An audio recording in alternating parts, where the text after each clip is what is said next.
मंच पर उपस्थित सभी अतिथियों का अभिवादन करता हूं, आप सबका अभिवादन करता हूं। जितनी देर में सत्तन जी ने मेरी भूमिका बनाई इतनी देर में तो मैं कविता पढ़ देता। अच्छा केजरीवाल साहब, 15 सालों से मैं भी इस कार्यक्रम में आ रहा हूं। आपने 15 साल बाद सरकार बदली लेकिन कवि नहीं बदले। इससे अधिक सम्मान हमारा कुछ नहीं हो सकता, हम ऐसा महसूस करते हैं। बहुत प्यार मिला इस संस्था से। आदरणीय पुरोहित जी आज ये सोच रहे होंगे कि हरिओम पंवार अब क्या पढ़ेगा। पीछे के लोग जो खड़े हैं कृपया बैठ जाएं। मैंने जिन सरकारों पर लिखा वो बैठ गई। मैं मोदी जी पर एक कविता सुनाने जा रहा हूं।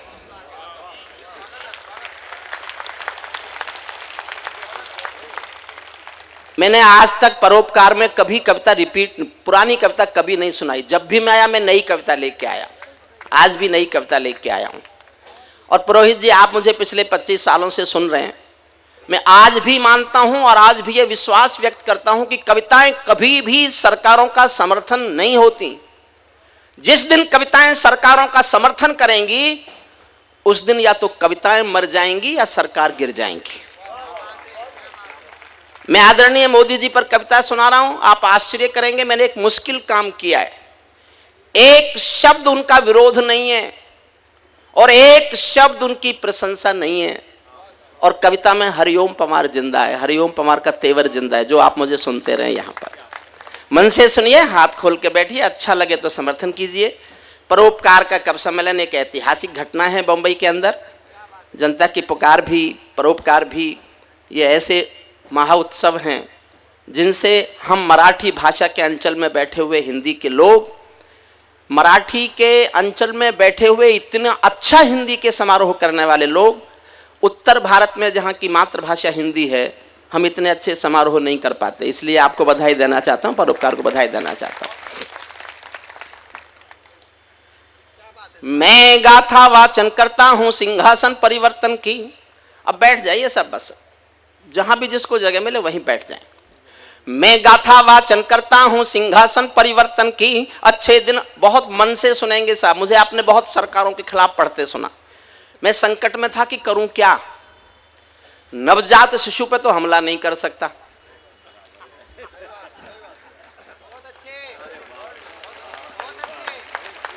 प्रशंसा करना मेरा धर्म नहीं है। आप जानते हैं मैं 20 साल से पढ़ रहा हूं। मैं वो कलम नहीं हूं जो बिक जाती हो दरबारों में। मैं शब्दों की दीप सिखा हूं अंधियारे चौबारों में। मैं वाणी का राजदूत हूं, सच पर मरने वाला हूं, डाकू को डाकू कहने की हिम्मत करने वाला हूं। मेरी कलम वचन देती है अंधियारों से लड़ने की, राजमहल के राजमुकुट के आगे तनकर अड़ने की। उस कवि का मर जाना ही अच्छा है जो खुददार नहीं। देश जले मैं कुछ ना बोलूं, मैं ऐसा गद्दार नहीं। मैंने अपना चरित्र कैसे जिंदा रखा है कविता में। पहली बार मैंने 30-35 सालों में एक मुश्किल काम किया है, सुनिएगा। मैं गाथा वाचन करता हूं सिंहासन परिवर्तन की। अच्छे दिन आने वाले हैं नारों के आकर्षण की। कभी किसी भी प्रलोभन में मेरी कलम नहीं बिकती और किसी भी डर के आगे दिन को रात नहीं लिखती। मैं शब्दों की क्रांति ज्वालू हूं, वर्तमान को गाऊंगा। जिस दिन मेरी आग बुझेगी मैं उस दिन मर जाऊंगा। जिस दिन मेरी आग बुझेगी मैं उस दिन मर जाऊंगा। सत्ता का आकर्षण मेरी भूख नहीं। आदरणीय केजरीवाल साहब जा रहे हैं, आ जाओ आ जाओ आ जाओ आ जाओ आ जाओ। अभी शैलेश आ जाएगा, आप चिंता नहीं करो। तभी आता जब मैं पढ़ना शुरू करता। किसी और का फोन था, किसी उधार वाले का तो नहीं है। बड़ी संस्था, बड़ा काम। आदरणीय कमल जी, निरंजन जी, जयंती बहन मेहता जी, हमारी आदरणीय बड़ी बहन, और बस जुड़िएगा। मैं सत्तन जी, इनसे तो मैं कुछ कह नहीं सकता, क्योंकि जब जब मैंने इनसे कुछ कहने की कोशिश की सद्दाम हुसैन में ही बना। तो मैं काहे अपनी मिट्टी जितवाऊंगा। लेकिन आज मैंने भाई बहन के आपस के संवाद सुने। वाह रे भाई बहनों, वाह काका जी, आपको पिताजी तो कह नहीं सकते क्योंकि आपका हुआ ही नहीं। अच्छा, आपको क्या परेशानी? नहीं, परेशानी ये है कि लोग आपको भीष्म पितामह कहते हैं। परेशानी इस बात से कि लोग कहते हैं इनका हुआ नहीं ब्याह, ये अपने आप को कहते हैं कि अटल बिहारी वाजपेयी के रास्ते पे चल रहा हूँ। देखो साहब, वाजपेयी ने तो मैंने तो शुरू कर दिया था, मैं माफी चाहता हूँ सत्यन जी, बोलना पड़ेगा मुझे। माना ये मुझे भीष्म पितामह जी कहते। अच्छा, मैं आप जानते हैं वो क्यों कुंवारा रह गया? सोच के देखो, भीष्म पितामह, उसके बूढ़े पिता बुढ़ापे में एक और शादी करना चाहते थे, और जिससे करना चाहते थे उसकी शर्त यह थी कि हस्तिनापुर की राजगद्दी की मालिक उसी की संतान होनी चाहिए। तो भीष्म को अपने बूढ़े पिता की बुढ़ापे में एक और शादी की इच्छा पूरी करने के लिए कुंवारे रहने का व्रत लेना पड़ा। और यह बात मैंने इसलिए बताई, मैं सत्तन जी को अपने पिता के समान ही समझता हूं। तो हे महाराज शांतनु, यार तुम सत्यवती की तलाश करो। आज परोपकार में आके हमको नया ज्ञान प्राप्त हुआ कि पिता भी समान होता है। क्यों, एनडी तिवारी का हुआ कि नहीं हुआ? एनडी तिवारी अब तो बेटा डीएनए देता है। नहीं, एनडी तिवारी को तो पका पकाया मिल गया है। पहले भले ही डिनाई करता रहा, अब तो स्वीकार। मैं गाथा वाचन करता हूँ सिंहासन परिवर्तन की, अच्छे दिन आने वाले हैं नारों के आकर्षण की। सत्ता का आकर्षण मेरी भूख नहीं, सत्ता का आकर्षण मेरी। पहली बार बॉम्बे में कविता पढ़ रहा हूँ और पहली बार इस कविता की मुंह दिखाई, समझिए, आपका प्यार मांगता हूँ। मैं सत्ता का आकर्षण मेरी भूख नहीं। आ गया। हाँ शैलेश, ये हमने घोषणा कर दी थी कि मेरी कविता शुरू और शैलेश का आना शुरू, लेकिन ये तालियां मेरे खाते में, शैलेश का स्वागत कीजिए और तालियां मेरे खाते में जोड़िए। जितना कष्ट उसने बाहर खड़ा होकर सहा, वो यहां के भी सह सकता था। आजा, हमारा लाडला है, वो तो जानता हूं। उसने यहाँ 5 आदमी बिठा रखे थे ये बताने के लिए कि हरिओम पवार का नंबर कब आ रहा है। अब 10 बजे तक का समय, 10 बजे तक आज मैं पढ़ूंगा।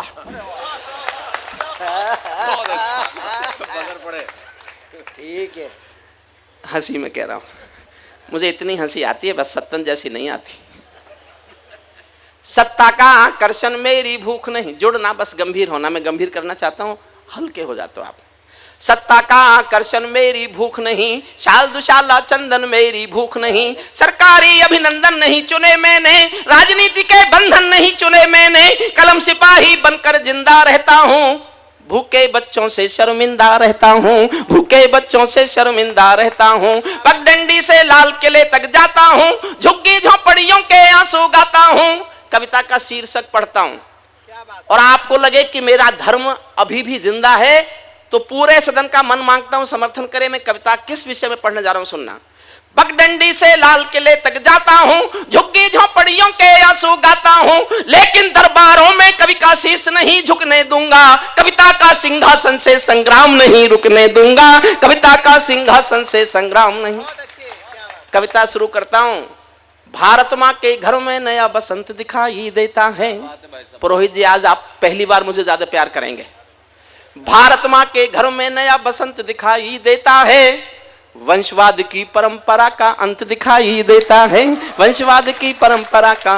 अभी तालियां कम है साहब, अगली 2 पंक्तियां पढ़ रहा हूं, बताना कि तालियां कितनी बजती है मेरे लिए। भारत माँ के घर में नया बसंत दिखाई देता है, वंशवाद की परंपरा का अंत दिखाई देता है। तुमने उस दिन परंपरा का सूरज नया उगाया था, तुमने उस दिन संस्कार का सूरज नया उगाया था, जिस दिन तुमने संसद की चौखट पर शीश झुकाया था, जिस दिन तुमने संसद। सल्यूट करता हूं, जिस दिन तुमने संसद की। सल्यूट करता हूं साहब आपको। एक घूम रहे हैं अभी पीछे, किन की तलाश में हो वो नहीं आई आज। आदरणीय बैठ जाओ तातश्री। तुमने उस दिन संस्कार का सूरज नया उगाया था, जिस दिन तुमने संसद की चौखट पर शीश झुकाया था। बहुत बधाई देता हूं मैं परिवर्तन के नायक को। ध्यान रखिए, एक शब्द प्रशंसा नहीं करूंगा, एक शब्द खिलाफ नहीं बोलूंगा, फिर भी मैं जिंदा रहूंगा। 4 पंक्तियां सुनना, मेरा रिश्ता क्या है। बहुत बधाई देता हूं मैं परिवर्तन के नायक को, लेकिन कैसे मर जाने दूंगा आंसू के गायक को। आप विजय के जननायक हो, मैं पीड़ा का गायक हूं। आप राजपथ के नायक हो, मैं जनपथ का नायक हूं। आप राजपथ के नायक हो, मैं जनपथ का नायक हूं। आप राजपथ के नायक हो, मैं जनपथ का नायक हूं। निर्वाचन ने सौंपा है सम्मान तुम्हारे हाथों में। निर्वाचन ने सौंपा है सम्मान, बस जोश दिलाए रखना। निर्वाचन ने सौंपा है सम्मान तुम्हारे हाथों में। लोकतंत्र की मां संसद का मान तुम्हारे हाथों में। संविधान के पालन का अरमान तुम्हारे हाथों में। तिलक गोखले गांधी का वरदान तुम्हारे हाथों में। अमर तिरंगे की सौंपी है शान तुम्हारे हाथों में। सौंप दिया है पूरा हिंदुस्तान तुम्हारे हाथों में। सौंप दिया है पूरा हिंदुस्तान तुम्हारे, सौंप दिया है पूरा हिंदुस्तान तुम्हारे हाथों में। जनादेश में आज आपकी सबसे ऊंची थाती है। जनादेश में आज आपकी सबसे ऊंची थाती है। दिया तुम्हारा तेल तुम्हारा और तुम्हारी बाती है। दिया तुम्हारा तेल तुम्हारा और तुम्हारी बाती है। आज आपके कर कमलों में टूटी हुई कमान नहीं। आज आपके कर कमलों में टूटी हुई कमान नहीं, और पगों के नीचे कोई गिरता हुआ मचान नहीं। आज आपके ऊपर नभ है, नीचे ठोस धरातल है, और आपकी सौगंधों में गंगा मैया का जल है। और आपकी सौगंधों में गंगा मैया का। क्या बात है भैया, वाह वाह। पुरोहित जी, एक पंक्ति पढ़ता हूं। इस विचार से देश तो सहमत है। मैं जानना चाहता हूं बंबई के लोग क्या सोचते हैं, मुंबई की प्रतिक्रिया क्या है। आ जाए। मंगल प्रभात है क्या? मंगल प्रभात जी हमारे एक और छोटे भाई मंगल प्रभात जी। हाँ। मंगल प्रभात लोढ़ा जी आ जाइए। थोड़ा वजन कम हो गया। आ जाए, बधाई। सत्ता में आ गई तो राजनीतिक वजन बढ़ गया। राजनीतिक वजन बढ़ गया है, बहुत अच्छा है। ये भी वही कर रहे हैं, उस बढ़े हुए वजन की तोलने की मशीन की तरह खड़े हुए हैं। ये कह रहे ये ऐसा है तो वो ऐसा है। अब मैं वजन बताता हूँ किसका बढ़ा है। हाँ देखो, एक पंक्ति पर मन मांगता हूँ, आपको ठीक लगे तो आकाश भर तालियां देना, ठीक ना लगे तो मत बजाना तालियां। मैं कल से पंक्ति पढ़ना बंद कर दूंगा। मंगल प्रभात भाई लोढ़ा जी हमारे विधायक जी, राजपुरोहित विधायक जी हैं, इन सबके सामने पढ़ रहा हूँ, और दोनों भाजपा के विधायक हैं, फिर भी पढ़ रहा हूँ। आज आपके बात ठीक लगे तो समर्थन करके बताना साहब, इनसे मत डरना, दोनों मेरे छोटे भाई। आज आपके ऊपर नभ है, नीचे ठोस धरातल है, और आपकी सौगंधों में गंगा मैया का जल है। विजय किसी की नहीं, विजय ये सिर्फ नमों के यश की है।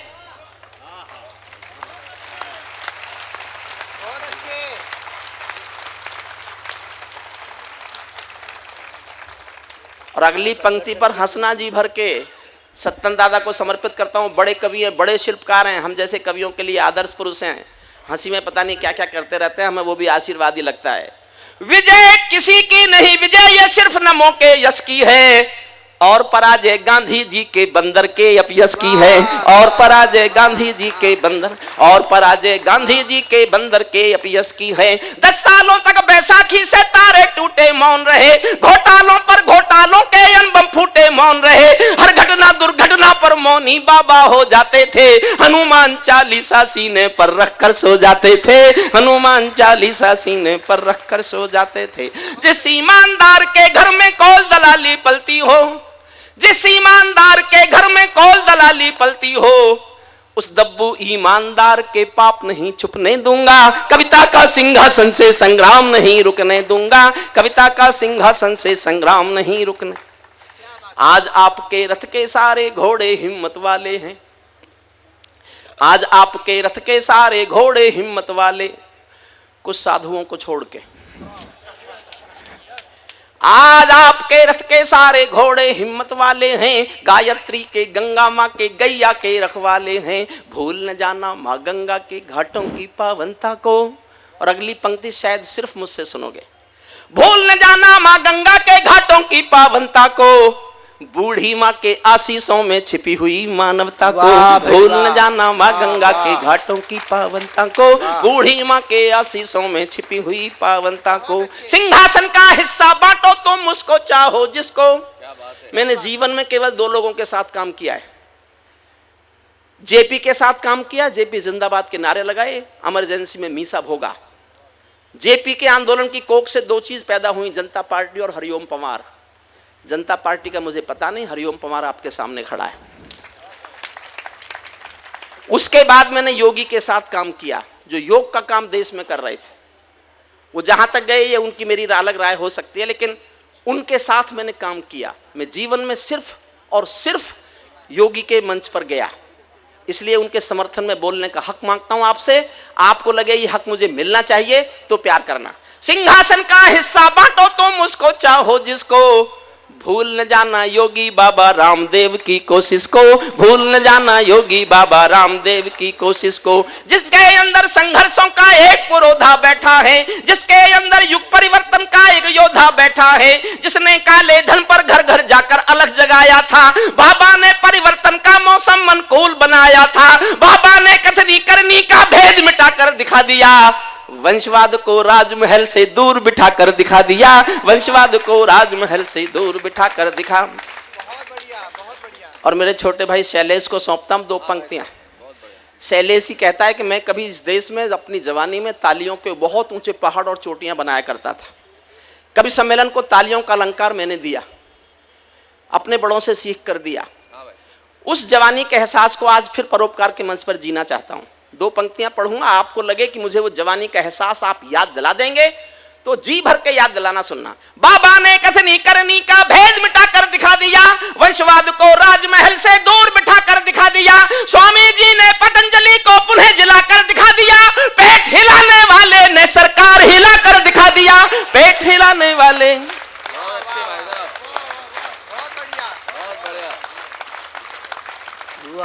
पेट हिलाने वाले ने सरकार हिलाकर दिखा दिया। ये भारत को जगत गुरु का मान दिलाकर मानेंगे। आज नहीं तो कल पूरा संसार हिलाकर मानेंगे। आज नहीं तो कल पूरा संसार हिलाकर मानेंगे। जब जब कोई शहंशाह भी टकरा गया फकीरों से, जब कोई शहंशाह भी टकरा गया फकीरों से, शिकवा करता हुआ मिला है अपनी भाग्य लकीरों से। शिकवा करता हुआ मिला है अपनी भाग्य लकीरों से। जब चाणक्य शिखा खुलती है नंद वंश कट जाता है। मैं चंद्र बरदाई कुल का मान नहीं बिकने दूंगा। कविता का सिंहासन से संग्राम नहीं रुकने दूंगा। कविता का सिंहासन से संग्राम। तेवर लौटता है मेरा। हमने कई व्यथा भोगी हैं जनादेश नाकामी की। हमने कई व्यथा भोगी हैं जनादेश ना। ईमानदार होकर सुनना, भूल जाना कि आप किस दल से संबंध रखते हो, आपने किस पार्टी की सरकार बनाई। एक ईमानदार कवि को सुनने का हौसला रखना। हमने कई व्यथा भोगी हैं जनादेश नाकामी की। ये परिवर्तन चढ़ना जाए भेंट कहीं बदनामी की। जिंदा कौमें कभी झूठ की जय जयकार नहीं करती। भीगी पल के सिंहासन वालों को प्यार नहीं करती। झोपड़ियों की पीड़ा को जो भी दरबार नहीं सुनता, उसका भाषण लाल किला भी बारंबार नहीं सुनता।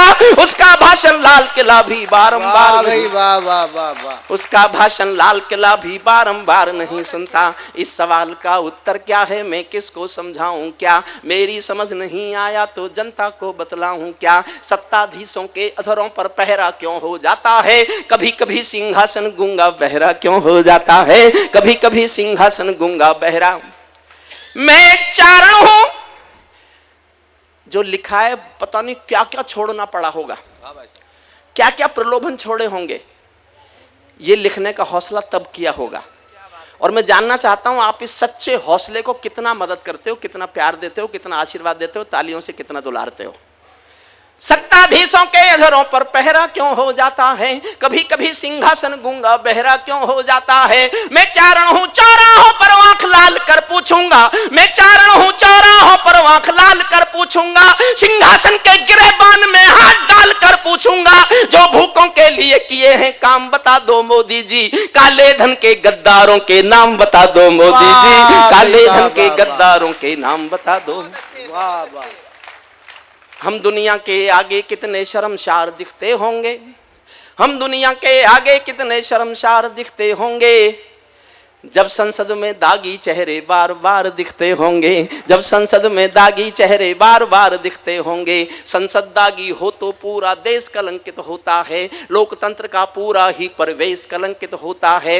भारत माँ दागी बेटों पर लज्जित दिख रही होगी, संविधान की मूल आत्मा घायल दिख रही होगी। लाल किले पर रोज तिरंगा शर्मिंदा होता होगा, राजघाट में गांधी बाबा फुट फुट रोता होगा, राजघाट में गांधी बाबा फुट फुट रोता होगा। मेरी चीखें संसद की दीवारों से टकराएंगी, मेरी चीखें संसद की दीवारों से टकराएंगी। मैं जनता की मांगों की आवाज नहीं घुटने दूंगा, कविता का सिंहासन से संग्राम नहीं रुकने दूंगा। कविता का सिंहा अंतिम छंद सुनिए। सबसे बड़ी मुश्किल थी मेरे सामने कविता खत्म कैसे करूं, वो तरीका देखिए मैंने जैसे खत्म किया। ये सौगंध तुम्हारी है मैं देश नहीं बिकने दूंगा। इसी बात पे चुनाव जीते ना। ये सौगंध तुम्हारी है मैं देश नहीं बिकने दूंगा, देश नहीं मिटने दूंगा, मैं देश नहीं झुकने दूंगा। है मेरा विश्वास कभी सौगंध नहीं तोड़ोगे तुम, भारत माँ की सेवा का अनुबंध नहीं छोड़ोगे तुम। ऐसा कुछ कर जाओ कि पूरा देश देखता रह जाए, देश नहीं भूमंडल का परिवेश देखता रह जाए। ऐसा कुछ कर जाओ कि पूरा देश। 12 लाइन पढ़ रहा हूं, 12 लाइन, और आपको लगे कि हिंदुस्तान की जनता की ये मांगे हैं, ये पूरी कर दें तो शायद मैं कविता लिखने के विचार ही छोड़ दूंगा, कवि होना छोड़ दूंगा। हमारी मांगे पूरी हो जाए, हमें क्या चाहिए, कोई कर दे। उन्होंने की नहीं इसलिए उनके खिलाफ थे, आप कर दो आपके समर्थन में होंगे। छोटी छोटी मांग कर रहा हूं, आप समर्थन करें तो करना। एक एक लाइन में एक एक मांग है और 12 मांग कर रहा हूं 12 पंक्तियों में। ऐसा कुछ कर जाओ कि पूरा देश देखता रह जाए, देश नहीं भूमंडल का परिवेश देखता रह जाए। संसद को गुंडों से दागी चेहरों से खाली कर दो। एक एक पंक्ति में एक एक लाइन में एक एक मांग कर रहा हूं और आपका समर्थन चाहता हूं। सब ऐसे नहीं, आपको मेरा साथ देना है। संसद को गुंडों से दागी चेहरों से खाली कर दो, भूखे मरते हुए किसानों के घर खुशहाली भर दो, भूखे मरते हुए किसानों के घर खुशहाली भर दो। खेलों को नेताओं से पूंजीपतियों से मुक्त करो, खेलों को नेताओं से पूंजीपतियों से मुक्त करो। माँ बहनों बेटी का जीना स्वाभिमान से युक्त करो, झोपड़ियों को मत सिखलाओ तौर तरीका जीने का, उन्हें मयस्सर कर दो केवल अच्छा पानी पीने का, उन्हें मयस्सर कर दो केवल अच्छा पानी पी। नंगे बदन लिए फिरते हैं ख्वाहिश एक लंगोटी की, खाली पेट लिए बैठे हैं उम्मीदें 2 रोटी की। कहीं भूख से कोई बच्चा मर ना जाए, याद रहे 10 करोड़ भूखी पीढ़ी की याद तुम्हें फरियाद रहे। तुम चाहो तो भारत भर के घर घर देवालय दे दो, लेकिन सबसे पहले झोपड़ियों को शौचालय दे दो, लेकिन सबसे पहले झोपड़ियों को। ऐसा कुछ कर जाओ कि पूरा देश देखता रह जाए, देश नहीं भूमंडल का परिवेश दे। अंतिम पंक्तियां बस, अंतिम पंक्ति तक मेरा साथ देना। ऐसा कुछ कर जाओ कि पूरा देश देखता रह जाए, देश नहीं भूमंडल का परिवेश देखता रह जाए। ऐसा लगे कि सबका साथ तुम्हारे दिल की इच्छा है।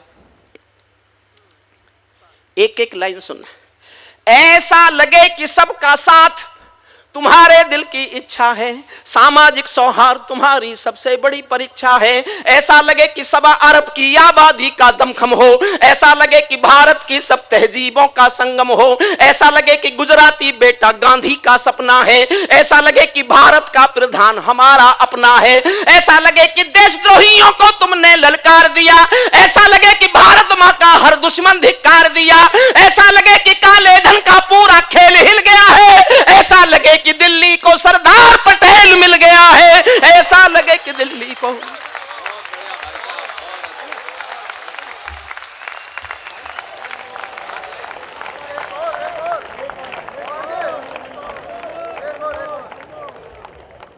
पूरी कीजिए जी, पंक्तियां पूरी कीजिए।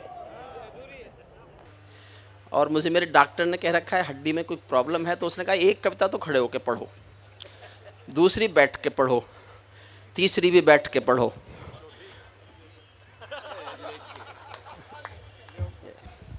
बस हेलो, कविता कैसी लगी एक बार बता दीजिए ताली बजाकर।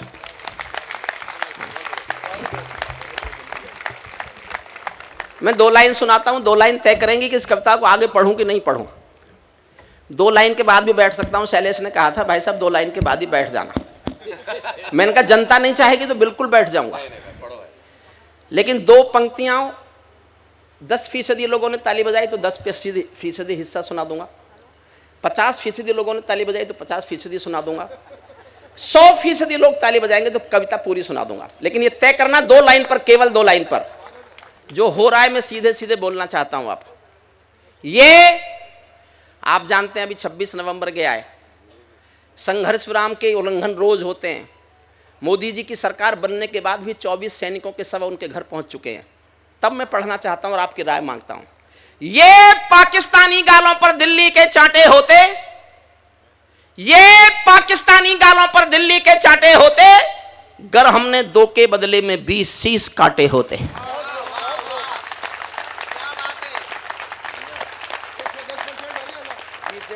पढ़ूं साहब आगे जी। हमारे सैनिकों के सर काटे गए और हम बातचीत करते रहे। हाँ भाई साहब, मैंने शैलेश से पूछा, आपका मीडिया का लाडला कलाकार है, शायद दुनिया में सबसे बड़ा टीवी सीरियल चलने वाले का कलाकार है, जो टीवी शायद दुनिया में इतना बड़ा कोई नहीं चला। या तो उस टीवी सीरियल की उम्र है या MDS मसाले वाले मालिक की।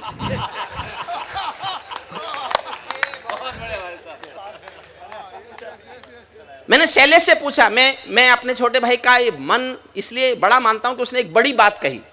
मैंने पूछा शैलेश हमारे सैनिकों का सर काट के पाकिस्तान ने किया क्या होगा? शैलेश ने कहा भाई साहब कुछ नहीं, वो अपनी कायर फौज को दिखाना चाहता है कि बहादुर हिंदुस्तानियों के सर होते कैसे हैं, जो कट तो सकते हैं झुक नहीं सकते।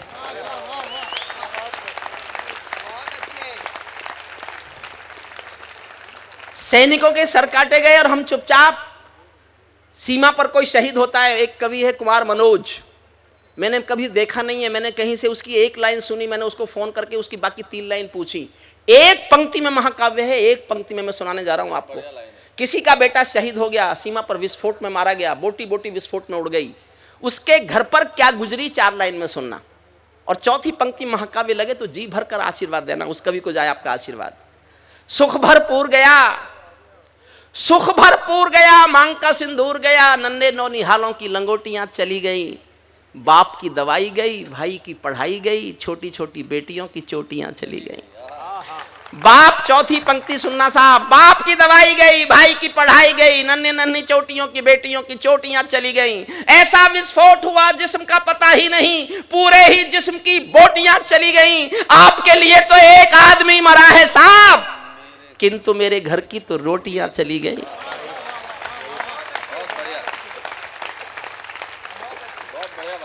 आधी मिनट और मांगता हूं साहब, आधी मिनट। एक पिंजरे में तोता था किसी के पास पालतू। मालिक ने एक दिन कहा कि देख तोते, मैं पड़ोसी गांव जा रहा हूं, शाम को लौटूंगा, शाम तक का तेरा खाना रख दिया है, खा लेना। तोते ने कहा मालिक उस गांव में तो मेरे गुरु रहते हैं, मेरी राम राम बोलना। मालिक ने कहा बोल दूंगा। मालिक पड़ोसी गांव गए, जाके पूछा भाई मेरे पिंजरे में एक पालतू तोता है। उसने कहा उसका गुरु इस गांव में रहता है। एक बूढ़ा तोता है, उसने कहा हाँ मैं हूं। उसने कहा मेरे पालतू तोते ने पिंजरे से तुझे राम राम भेजिए। उसने इतना सुना और बूढ़ा तोता मर गया। मालिक लौट के आया, तोते ने पूछा मेरे गुरु मिले क्या, मेरी राम राम कही क्या उनको? मालिक ने कहा यार काय का तेरा गुरु, मैंने तेरी राम राम दी और वो तो सुनते ही मर गया। इतना सुनते ही पिंजरे का तोता भी मर गया। जब मालिक ने पिंजरा खोला तो तोते की आत्मा कहती चली गई कि मालिक तुम समझे नहीं, मेरे गुरु ने मुझे संदेश भेजा कि जिसको आजाद होना है उसको मरना आना चाहिए। हिंदुस्तान आजाद तो हुआ लेकिन मरने के लिए तैयार नहीं हुआ। हम इसलिए लगातार मरते रहे कि हम मरने को तैयार नहीं थे। हम एक बार मरना सीख जाते तो हम जीना सीख जाते। ये पाकिस्तानी गालों पर दिल्ली के चाटे होते, गर हमने 2 के बदले में 20 शीश काटे होते। बार बार दुनिया के आगे हम ना शर्मिंदा होते और हमारे 5 सैनिक सीमा पर जिंदा होते। और हमारे जितना जोश दिलाओगे उतना जोश में पढ़ूंगा। ये कैसा परिवर्तन है खुददारी के आचरणों में, सेना का सम्मान पड़ा है चरमपंथ के चरणों में। किसका खून नहीं खोलेगा सुन पढ़कर अखबारों में, सिंहों की गर्दन कटवा दी चूहों के दरबारों, सिंहों की गर्दन कटवा दी चूहों के दरबारों में। जैसे कोई ताल तलैया गंगा यमुना को डांटे। हो क्या रहा था? 67 साल से यह भाषा बोली नहीं गई। पहली बार किसी नेता ने यह भाषा बोली है दिल्ली में कि जब सीमा पर गोली चलती हो तो नेता की बोली जवाब नहीं देती, बंदूक के स्ट्रगर की गोली जवाब देती है।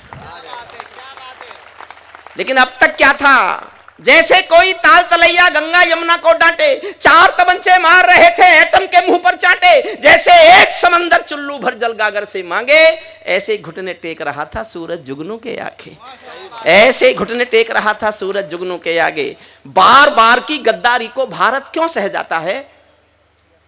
सीधा सा सवाल कर रहा हूं, सोच के उत्तर देना, मन में सोचना, अच्छा लगे मेरा जवाब तो समर्थन करना। बार बार की गद्दारी को भारत क्यों सह जाता है?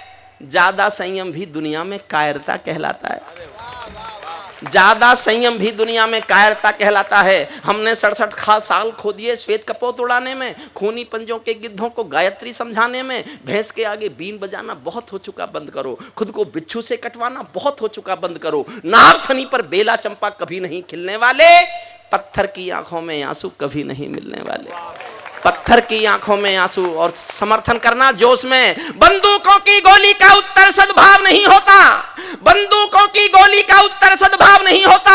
हत्यारों के लिए हिंसा का प्रस्ताव नहीं होता। कोई विषधर कभी शांति के बीज नहीं बो सकता है, और भेड़िया शाकाहारी कभी नहीं हो सकता,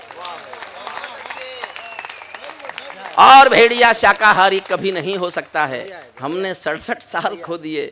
साहब मुझे माफ करना, याद आ गया मुझे, कैप्टन अभिमन्यु, आपने नाम सुना होगा, हरियाणा के बहुत वरिष्ठ मंत्री हैं। उनके भ्राता आज रोहतक से यहाँ कवि सम्मेलन सुनने आए हुए। मेरा भी परिवार है, वो मेरे भी छोटे भाई हैं, डॉक्टर कुलबीर, और आज उनका जन्मदिन है। एक बार कुलबीर साहब खड़े हो जाइए, एक बार खड़े हो जाइए। मेरा परिवार है, ये हरिभूमि अखबार के प्रबंध संपादक हैं, प्रधान संपादक हैं, और ये मुझे उन्होंने अभी बताया कि आज उनका जन्मदिन है। हम सब शुभकामनाओं की एक बार जोरदार तालियां देकर कैप्टन अभिमन्यु साहब का भी अभिवादन करते हैं।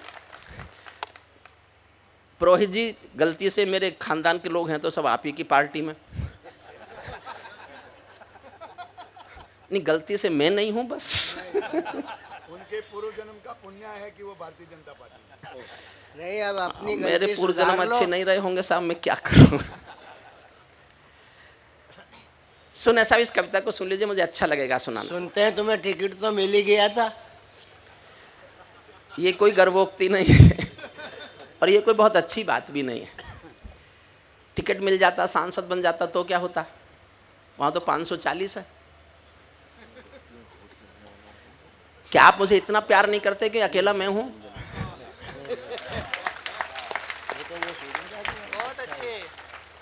हमने 67 साल खो दिए। इस कविता को सुनना सब मैंने बहुत मेहनत से लिखी है, बिल्कुल नई, कल तक की घटनाओं पर। हमने 67 साल खो दिए श्वेत कपोत उड़ाने में, खूनी पंजों के गिद्धों को गायत्री समझाने में। जब सिंहासन का राजा ही कायर दिखने लगता है तो पूरा मौसम हत्यारा डायर दिखने लगता है। जब सिंहों की राजसभा में गीदड़ गाने लगते हैं तो हाथी के मुंह के गन्ने चूहे खाने लगते हैं। आखिर यूं डरते डरते दुनिया से क्या ले लेंगे हम? कोई कश्मीर मांगे क्या कश्मीर दे देंगे हम? क्या बात है, बहुत अच्छे भाई साहब। एक बिलावल जी हैं, बिलावल जी, जी बिलावल जी, हमारी संस्कृति है इसलिए जी लगा रहा हूं। मैं तो फजुल्ला को भी जी लगा रहा था जब तक मरा नहीं था, अब मर गया, अब क्या डरना। कश्मीर मांग रहा है और कह रहा पूरा कश्मीर चाहिए। उसे यह भी नहीं पता कि पूरा हम पे नहीं है। और साहब माफ करना मुझे, मैं बंबई के लोगों के सामने बोल रहा हूं, बिलावल ये वो हिंदुस्तान है जहां के लोग रेल में खिड़की के पास वाली अपनी सीट किसी को नहीं देते।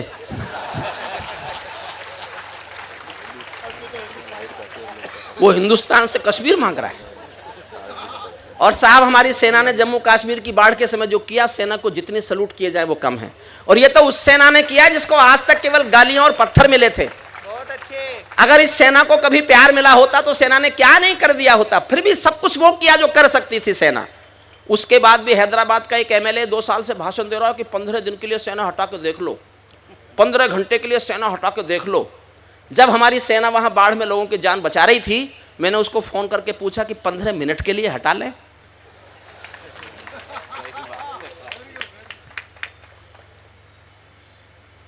कोई कश्मीर मांगे क्या कश्मीर दे देंगे हम। दिल्ली वालों ठोकर मारो दुनिया के हथकंडों पर। इजराइल से जीना सीखो अपने ही भुजदंडों पर। बहुत अच्छे। इजराइल से जीना सीखो अपने ही भुजदंडों पर। बढ़ते बढ़ते कोई फोड़ा जब नासूरी होता है, उस फोड़े में चीरा लगना बहुत जरूरी होता है। रावलपिंडी वालों को सपने में काल दिखाओ तो, भारत माता की आंखों के डोरे लाल दिखाओ तो। दिल्ली वालों ठोकर मारो दुनिया के हथकंडों पर। इजराइल से जीना सीखो अपने ही भुजदंडों पर। भारत माता का बंटवारा है जिनकी अभिलाषा में, वे समझेंगे अर्जुन के गांडीव धर्म की भाषा में। मैंने 38 साल कानून पढ़ाया साहब चौधरी चरण सिंह यूनिवर्सिटी में। 38 साल मैं ये भाषा कभी नहीं बोला। मैं 38 साल बाद भाषा बोल रहा हूँ। अब जो नहीं पढ़े लिखे होते सत्तन जी जैसे, फांसी की सजा मजिस्ट्रेट से दिलवा रहे हैं। इनको पता नहीं है मजिस्ट्रेट केवल चोरी के मामले सुनता है, फांसी का मुकदमा सेशन जज सुनता है। अब नहीं है पढ़े लिखे तो मैं क्या करूं। मैंने जब LLD की कानून की आखिरी डिग्री है साहब ये दुनिया में, इसके बाद कोई कानून में पढ़ाई नहीं है, तो सत्तन जी ने मुझसे पूछा बेटा क्या किया।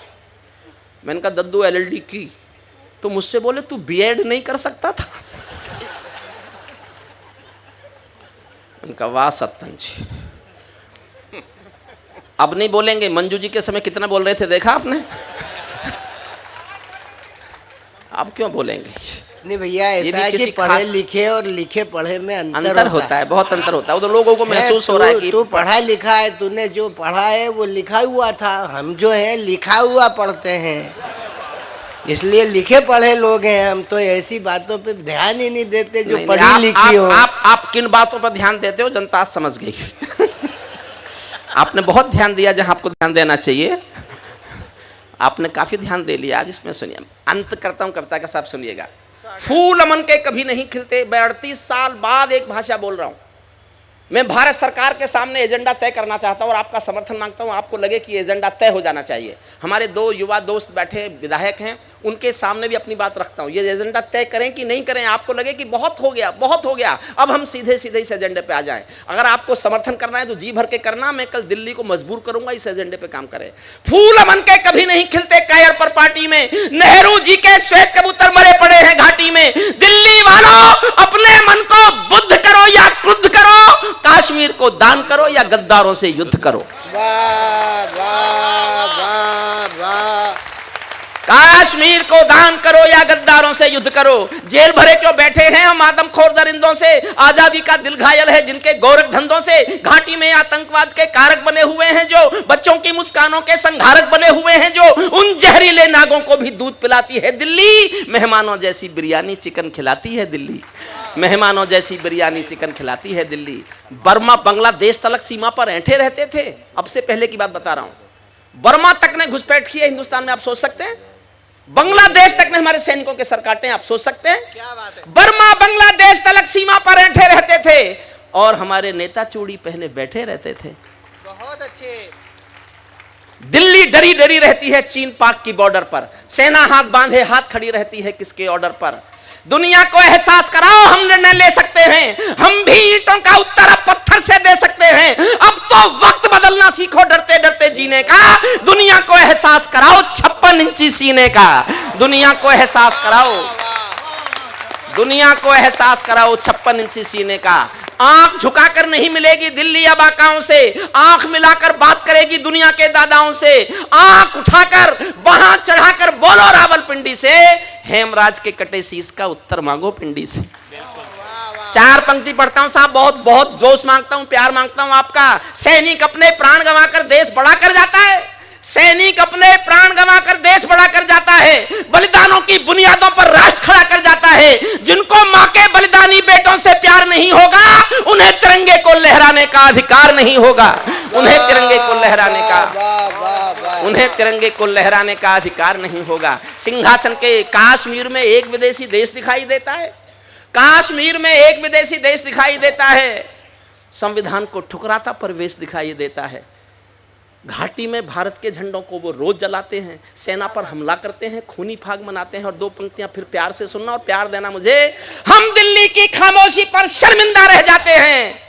भारत मुर्दाबाद बोलकर वे जिंदा रह जाते। क्या बात है भाई साहब। सिंहासन के माने होते हैं सिंहों का आसन हो, कायरता से दूर अटल संकल्पों का अनुशासन हो। राजमहल के आचरणों की गंध हवा में जाती है। जब हरिओम पवार मर जाएगा 2 पंक्ति ये देश याद करेगा, सुन लेना साहब। राजमहल के आचरणों की गंध हवा में जाती है, राजा कायर हो तो बिल्ली सिंहों को धमकाती है। बात है। राजा कायर हो तो बिल्ली सिंहों को धमकाती है। भारत एक अखंड राष्ट्र है, सवा अरब की ताकत है, कोई हम पर आंख उठा ले किसकी भला हिमाकत है। धरती अंबर और समंदर को ये भाषा समझा दो, दुनिया के हर पंच सिकंदर को ये भाषा समझा दो। अब खंडित भारत मां की तस्वीर नहीं होने वाली, कश्मीर किसी के अब्बा की जागीर नहीं होने वाली। कश्मीर किसी के अब्बा की जागीर नहीं होने वाली। धरती पर हत्यारी बंदूकों ने तर्पण नहीं किया, दुनिया में आतंकवाद ने कभी समर्पण नहीं किया। ये केवल कुचला जाता है, दूजी राह नहीं होती। संकल्पों के निर्णय को जग की परवाह नहीं होती। भारत के सारे आतंकी 2 दिन में भग जाएंगे, जिस दिन जेलों के आतंकी सूली पर टंग जाएंगे।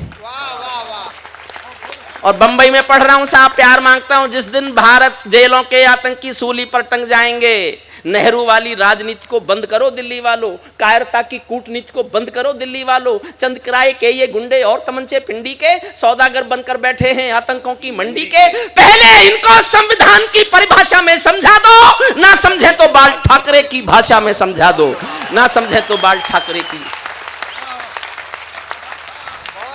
बुद्धिजीवियों को ये भाषा अखबारी लगती होगी। कुछ लोग सोच सकते हैं बुद्धिजीवी, और ये प्रोफेसर था ये भाषा बोल रहा है। बुद्धिजीवियों को ये भाषा अखबारी लगती होगी, मेरी शैली काव्य शिल्प की हत्यारी लगती होगी। पर जब संसद गूंगी सिंहासन, अंतिम पंक्तियां पढ़ता हूं साहब, उससे पहले एक बात कहना चाहता हूं बस। क्या है हमारी परंपरा, हमारे संकल्प, हमारी निष्ठाएं, हमारे विश्वास बहुत सहज हैं, बहुत सरल हैं, बहुत पूजनीय हैं, बहुत योग्य। एक बाप बेटी जा रहे थे किसी रास्ते पे, उनको बाढ़ का पानी मिल गया सड़क पर, तेज बहाव आता हुआ, दोनों घबरा गए कैसे निकलेंगे। बाप ने हिम्मत करके कहा बेटी डरो मत, मेरा हाथ पकड़ लो, हम पार निकल जाएंगे। बेटी ने छूटते ही कहा पापा मैं आपका हाथ नहीं पकड़ूंगी, आप मेरा हाथ पकड़ लो। आप समझना साहब मैं कहना क्या चाहता हूं, मेरी कविता भूल जाना, मेरी इस बात को याद रख के ले जाना। बाप ने कहा मेरा हाथ पकड़ लो निकल जाएंगे। बेटी ने कहा मैं आपका हाथ नहीं पकड़ूंगी, आप मेरा हाथ पकड़ लो। बाप ने कहा बेटी क्या फर्क पड़ा, तुमने मेरा हाथ पकड़ा कि मैंने तुम्हारा हाथ पकड़ा।